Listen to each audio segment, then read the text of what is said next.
1. एक कुत्ते की सूंघने की क्षमता इंसानों से 1000 गुना ज़्यादा होती है। 2. लंगूर के बच्चों का रंग जन्म के समय अलग ही किस्म का होता है।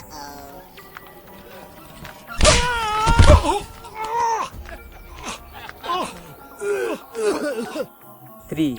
नर बाघ और मादा शेर की मीटिंग से जन्मे बच्चे को टाइगोन कहा जाता है। मालिक, बस बहुत हो गया। आज तो इस बात का फैसला कल ही डालते हैं। कैसा फैसला? सीधे चलते हैं मुच्छड़ के घर, फिर मुच्छड़ को बोलते हैं कि नाव वापस करता है कि नहीं। फिर मुच्छड़ बोलेगा कि नाव वापस नहीं करूंगा। तो हो गया ना फैसला।